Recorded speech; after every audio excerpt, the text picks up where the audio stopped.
right, I just turned on the ocean layer. So let's dive right in, shall we? Um, so all these different um, sublayers, I guess, are part of the ocean layer. Explore the ocean, archive shipwrecks, the census of marine animals, Cousteau, marine protection, dead zones, animal tracking, National Geographic, ocean sports. So let's see what we've got here. Don't know what any of those things mean, so. All right, looks like a lot of fish here, dead zone. Right, Sarasota Bay, that's where I go on vacation, so let's see what they have here. All right, nutrient pollution in coastal waters, uh-oh. The Sarasota Bay is an estuary off the west coast of Florida, just below Tampa Bay, that's been named by Congress as an estuary of national significance. The city of Sarasota is a large urban center located at the edge of the bay that's significantly impacted by a growing population. There are 2 hazardous waste dumps, 2 textile plants, and 1 steel mill in the basin.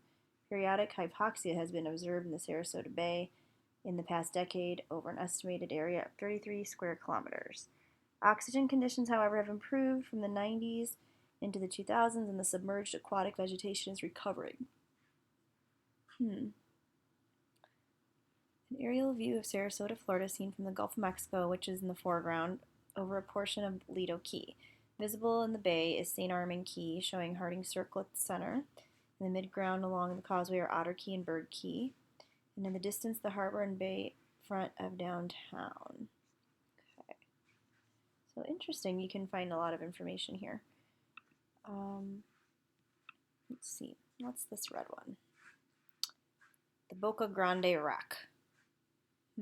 That's under dive sports, so I'm not quite sure what that is. Here's a National Geographic one. Shark Eden. So it looks like lots of different things that you can explore here. Surf spots, really? That's interesting. And once you get to the island, you have to search for where the waves are breaking the best, depending on swell and wind direction and the current banks that have formed. Okay. Let's see what else we've got here. There's a new one. That's the Cousteau layer. The Forgotten Mermaids, 1971. Oh, it's about manatees.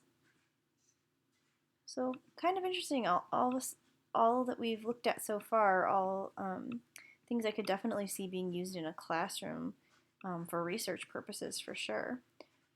And then I know that you can also double click here on the actual layer and it will take you to one of those things that it's highlighting. So I just double clicked the census one, so let's see what that is. Giant sulfur bacteria, or following the fish. Let's do that one.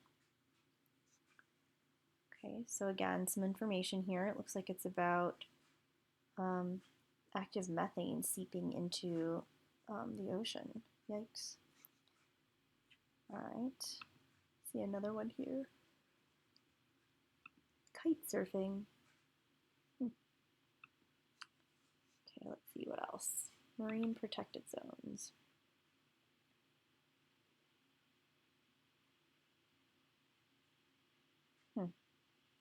That's interesting. Takes you to more of a, I mean, it's still a bird's eye view, but kind of looking across at it too.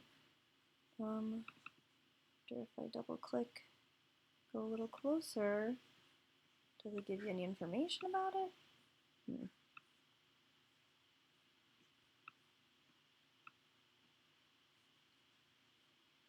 Shipwrecks. Yeah, I spent a good 30 minutes or so the other night playing around with the Titanic here. What's this one? U-215. Alright, so kind of cool. Lots of things you can look at. Endangered species, things like that. Oh, well, that's kind of cool. Takes you right to this 3D model of the terrain. Pretty neat. So lots of different things to explore with the ocean.